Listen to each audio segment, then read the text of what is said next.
Right now, outside one of the most powerful addresses in Britain, something bigger than politics is unfolding.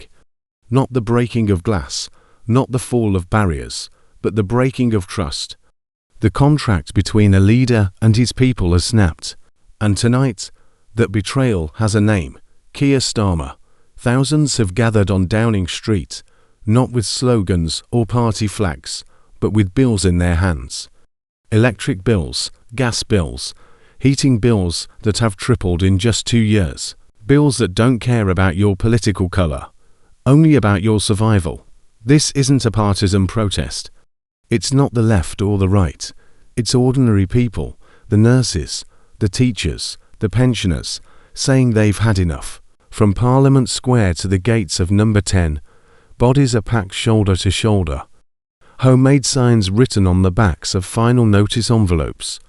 Chants echoing 4 hours. It's not chaos. It's desperation, finely organized. Before we go deeper, make sure you're subscribed if you want the stories the mainstream won't fully tell. Because what's happening tonight is only the beginning of something much larger. Let's rewind. Back in 2024, Starmer promised calm after years of chaos. He vowed to rebuild trust, to lead with compassion, to put working families first.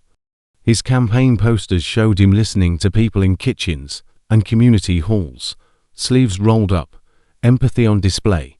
He said he understood the struggle, but reality told a different story. In just 2 years, energy bills rose by 54%. More than 2 million homes slipped into fuel poverty.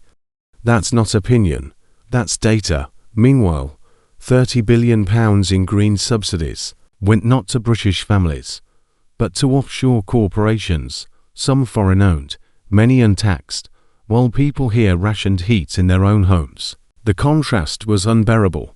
Ministers lectured citizens about sacrifice, while expense reports showed heated second homes and idling chauffeur cars outside Parliament. When pressed on this hypocrisy, Starmer called the public's concern short-term thinking. He said his net zero targets were non-negotiable.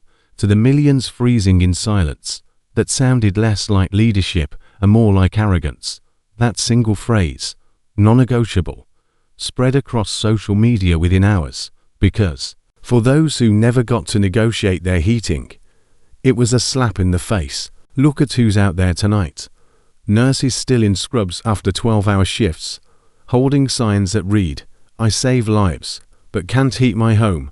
Teachers watching their students arrive in winter coats because breakfast or heating, not both, is all parents can afford. Pensioners who worked 40 years now ration medication to pay utility bills. Small business owners, the baker in Leeds, the pub in Cornwall, the print shop in Manchester, all shuttered under impossible costs. These people aren't extremists. They're citizens asking one question: why are we funding foreign wine farms while our own families freeze? And why does asking that question feel like rebellion?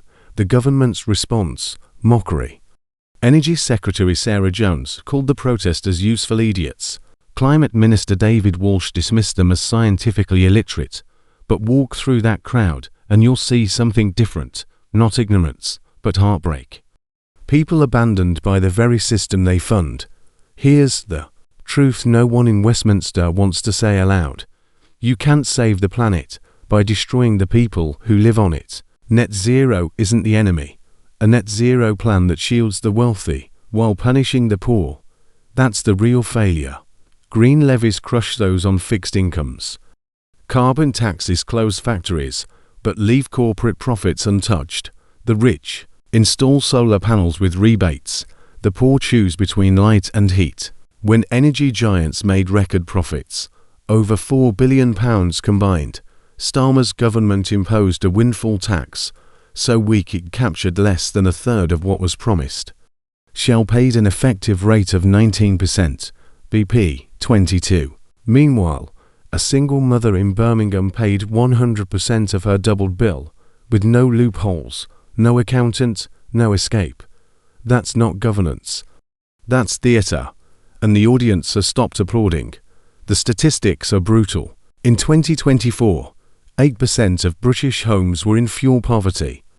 Today, that figure is 14%, nearly 4 million households spending more than 10% of their income just to stay warm. Among pensioners, it's worse. 1 in 4 now limits heating hours. Hospital admissions for cold-related illness have jumped 31%.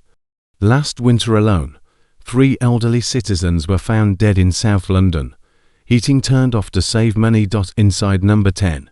Advisors are probably saying this will pass, that the chance will fade, that it's just noise, but listen closer. Those voices aren't fading, they're growing. Because this is no longer about one policy. It's about dignity. It's about being heard. Starmer built his career as the calm, detail-driven lawyer, the man who found truth in testimony. But somewhere between opposition and power, he stopped listening. The man of reason turned into a man of rehearsed answers. Empathy replaced by the word necessary. He called rising costs a necessary sacrifice. Easy words when taxpayers fund your warmth. What makes tonight different is that this isn't orchestrated by unions or rival parties. There's no slogan, no manifesto, no 5-point plan. This is real people reaching their limit. When a full-time nurse can't heat her home, the system isn't struggling, it's collapsing. When a veteran who fought for his country has to pick between tea and warmth, that's not transition, that's betrayal. And as Starmer hides behind phrases like long-term vision, others in Parliament are starting to fracture. 3. LABOURMPS broke ranks today, demanding an urgent review of energy policy. One Conservative MP admitted, "We can't save the planet by bankrupting our people. That's not politics. That's basic humanity. So what happens next? When this much pain fills the streets, there are always 2 paths. The leader listens, or the leader falls." Starmer still has time for the first option, but patience is running out. The British are famously polite. We queue. We apologize when others step on our toes. We endure quietly. But every nation has a limit, and tonight, that limit has been reached. This isn't about left or right anymore. It's about up and down. Those at the top making decisions, and those below forced to live with them. And right now, those below are rising. If Starmer truly believes he's on the right side of history, then he should step outside. Not with a statement or a tweet, but with open ears and no script. Because history doesn't remember politicians who hide. It remembers people who refused silence when silence became more painful than speaking. And tonight, Britain has done the math. The question now isn't whether this fades.